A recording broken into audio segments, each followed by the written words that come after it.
બાંડિયા ગામમાં અંદાજે વર્ષ 1984 દરમિયાન વીજપોલ તથા વીજ લાઇન પસાર કરવામાં આવી હતી. ત્યારથી આજ દિન સુધી મોટાભાગના વીજપોલ અને વીજ વાયરો જૂના તથા જર્જરિત હાલતમાં છે. વર્ષો વીતી ગયા છતાં આજ દિન સુધી જૂના જર્જરિત વીજપોલ કે વીજ વાયરો બદલવામાં આવ્યા નથી. આ બાબતે વખત રજૂઆત કર્યા છતાં તંત્ર દ્વારા આંખ આડા કાન કરવામાં આવી રહ્યા છે. જર્જરિત વીજ વાયરોના કારણે ગામમાં અવારનવાર વીજ ફોલ્ટ સર્જાય છે અને રોજિંદા જીવન પર ગંભીર અસર પડે છે. ખાસ કરીને ચોમાસાની ઋતુમાં વરસાદના સામાન્ય ઝાપટા પડતા જ વીજળીની સમસ્યાઓ શરૂ થઈ જાય છે. પ્રી મોન્સૂનની કામગીરી અંતર્ગત વર્ષો જૂના જર્જરિત વીજપોલ અને વીજ રેસાઓ તાત્કાલિક ધોરણે બદલવા આપશ્રી નાયબ કાર્યપાલક ઇજનેરને લેખિત રજૂઆત કરેલ છે.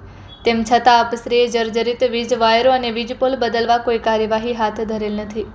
ગઈકાલે વીજ લાઇનમાં શોર્ટ સર્કિટનો બનાવ બનેલ છે. તેમ છતાં આપના દ્વારા જર્જરિત વાયર બદલવાની તસદી લેવાયેલ નથી. સત્વરે મોટી જાનહાનિ થાય તે પહેલાં જર્જરિત વીજ વાયરો બદલવામાં આવે અને જો તેમ કરવામાં ચૂક કરશો અને પીજીવીસીએલની બેદરકારીના કારણે જો કોઈ શોર્ટ સર્કિટનો બનાવ બનશે કે કોઈ અકસ્માતની ઘટના સર્જાશે તો તેની તમામ પ્રકારની જવાબદારી આપ સાહેબની રહેશે. માટે તાત્કાલિક ધોરણે જર્જરિત વીજ વાયરો બદલવા નમ્ર વિનંતી કરવામાં આવી છે.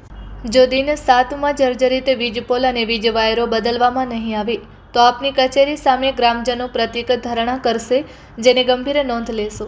Report by Rameshbhai Bhanushali, Naliya, Abdasa, Kutch.